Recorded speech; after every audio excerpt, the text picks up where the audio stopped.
The dynamics of group formation. For the above example, it becomes imperative that you should understand why people do form into groups. Some people believe that it is because of propinquity or affiliating with one another that individuals form into groups. In a room, people sitting nearer to each other may easily make a group that people sitting at opposite ends to a group. This kind of affiliation of people and with each other is due to spatial nearness of geographical nearness, but it does not help us to understand some of the complexity of group formation which are more than mere affiliation due to physical or geographical nearness. It will do you good to know some major theories of group formation in brief. Theories of group formation.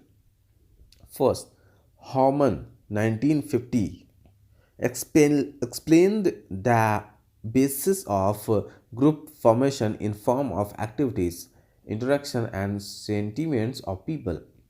These three elements are directly related to each other. In the above example of controlling a queue breaker in the line, the required activities are the assigned task at which people work. All others knew that their turn and how to exercise it, especially with a certain change of then created by a queue breaker. The required interaction takes place when any one person activity follows or is influenced by the activity of another.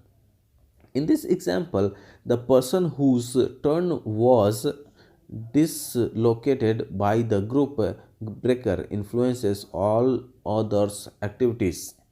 As soon as he pushes out the person, the queue breaker, or tells him not to do it, all others follow him. Hence required interaction may be verbal, telling him not to break the queue, or non-verbal, pushing him out of the queue. One can see the activities and the interactions, but as sentiments are the feelings or attitude of a person towards others. His likes or dislikes, approval or disapproval, can only be interfered from the behavior. After the activity of throwing out the cue breaker changed, the interactions also change. In the above example, people talks to each other in a very formal way after they succeed in throwing out of the cue breaker. These informal interactions, known as emergent interactions, change in activities into informal or emergent activities, such as people reorganizing their queue and ensuring that no other intruder comes in out of turn, etc. All these activity emerge because of the sentiments or feeling of the people. You will notice that the more activities the people share, the more numerous will be their interactions and the stronger will be their mutual sentiments. Therefore, in terms with more interactions among person, the more will be their shared activities and sentiments. Again, in turn, the more sentiments the person have for one another, the more will be their shared activities and interactions. Human theory therefore explained the formation of groups on the basis of people's interaction with each other. People are not only physically together, but they also solve problems, attain goals, facilitate coordination, reduce tension, and achieve the balance. In an organization, the participants interact with each other in this manner and tend to form into powerful groups. Second, Newcomb 1961 stated a theory known as balance theory of group formation, which explains group formation on the basis of attention of person towards each other as they have similar attitudes towards common objects or goals. For example, person A and B will interact and form a relationship because of their common attitudes and value towards C.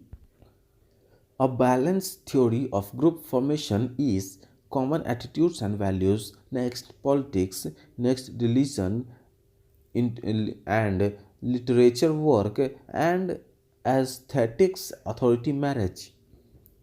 If A and B form a relationship or a group, they will strive to maintain a symmetrical balance between the attraction and the common attitudes and values.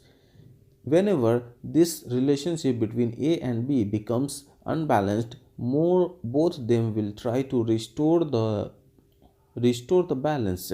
If the balance cannot be restored, then their relationship is dissolved. Both affiliation and interaction play a significant role in balance theory. Third is Thibaut and Calais, 1959, talk of another theory of group formation, stating the outcome of interaction as the basis of group formation. The outcome of a relationship should be rewarding in order to have attraction or affiliation among the person or members of group. The person derive personal and social satisfaction from having interactions with each other. If they incur anxiety or frustration or embarrassment or fatigue in such interactions, then that interaction become a cost for them rather than a reward. Thibaut and Calais' theory of group formation is known as exchange theory of rewards and cost outcome. You will appreciate that there are affiliation, interaction, and common attitudes all plays role in the exchange theory. What do groups offer to individuals? For individuals, there are some very practical reasons to join a group or forming a group. If you are hungry, you can satisfy your needs for food by eating. This needs for food involves others too. You need money to buy food, but in order to have money, you must work for it and or have someone give it to you. Very few people can live alone or in isolation, like Robinson Crusoe, but most of us can satisfy our need only with the throughout the other people. Let us see what some of the needs are that groups helps us to satisfy. First is safety and security needs. Do you remember the very first question asking you as to how old you were when you joined first group? The answer is perhaps you joined in a group in your preschool years in a nursery classroom. You learned to pretend yourself by being in a group. Newborn babies have to be protected from a hostile world, and therefore he or she belongs to a group by depending on it for its security and comfort. It is nursery classes. A teacher asks the small kids who broke toys and seldom gets an answer. All the kids keep quiet. Although young, they protect their numbers by not disclosing anybody's name or pointing out at anyone in a group. A teenager at the adolescent stage derives social support from his group when he or she strives for individual independence in taking decisions and action. You may like to appreciate how groups is a source of support to an individual in an organization. Workers becomes members of a union and thus feels more secure to be with the group. Even in emergency activity or putting off fire, the firefighters depends on each other for protection. Similarly, coal miners depend heavily on each others for protection. These are cases where individual doing hazardous job or as above derive psychological and physiological support from the group. They need to be physically together even if they know that this may increase their collective danger. This helps them to more confident and able to perform well, less fearful and more responsible to carry out their duties. Second, relatedness of belongingness needs. You might have noticed many persons in your working life who are very isolated or who prefers to be absent from work most of the time, or an organization having high turnover of employees or frequent change of employers.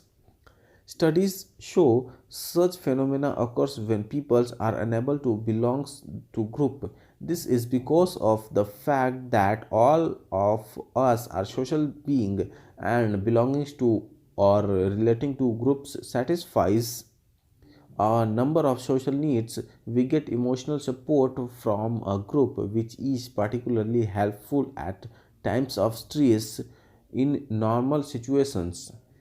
As in seen in Hawthorne studies, affiliation to a group has a major influence or on human behavior in organization. When we are isolated from human communication and companionship,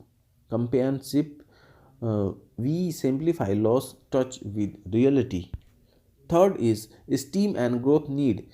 When do you when you do a piece of work, you get a praise for others.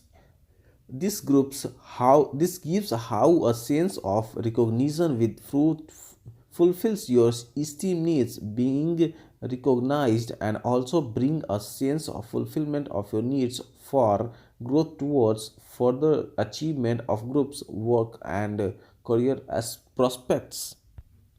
We should now make ourselves familiar with many kinds of groups and many different ways to classify them.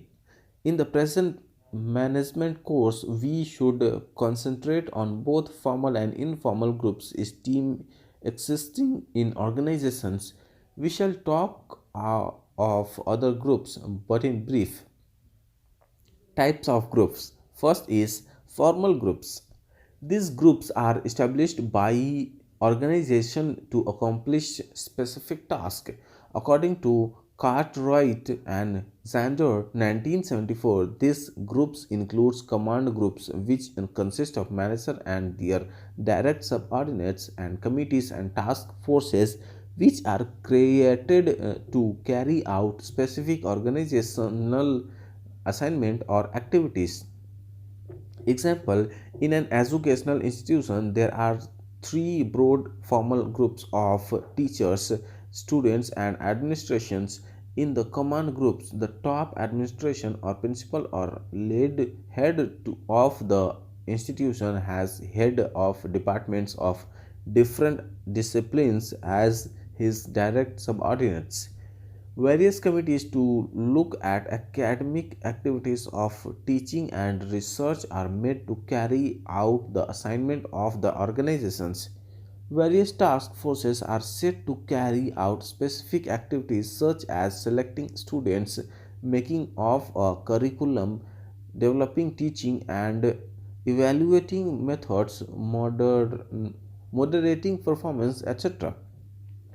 In each department for a specific discipline or course, the example can be extended to student groups of various levels and disciplines having their common groups, committees and task forces, as well as administrative staff of various level and categories such as academic, accounts, audit, sports, etc. In all cases, command groups and committees continues to exist, whereas task forces are usually established to solve a particular problem. They are disbanded after the work is done. The idea of task force is more applicable to manufacturing or service organizations rather than research institutions.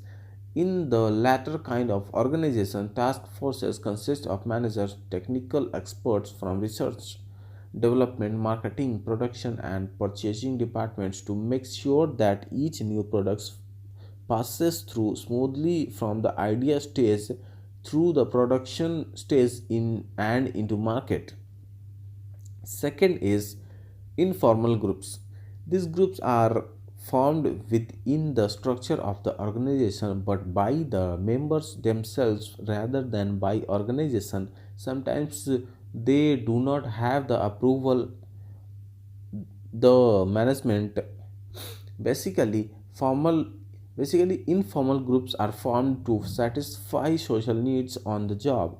Sometimes they are formed to perform a task better. Sometimes they are formed to hold production at the certain level in a rigid system of organization. These informal groups meet fairly regularly to cut short the rigid bureaucratic practices of the management. Third is primary group. Coley 1911 defined and analyzed primary group as those characterized by intimate face-to-face association and cooperation. They are primarily in several senses, but chiefly in that they are fundamental in forming a social nature and ideal of the individuals. Examples of primary group is family and the peer group. Many people use the term small group interchangeably with primary group, but the small group only meets the criterion of small size for face to face interaction and communication to occur. In addition to being small, primary group must have a comradeship comradeship, loyalty, and the common sense of values among all these members. Thus, all primary groups are small groups, but riots, all small groups are primary.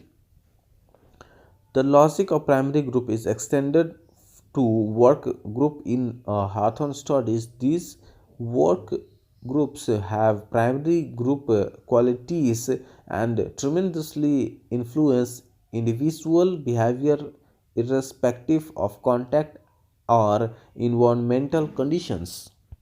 4. Membership groups.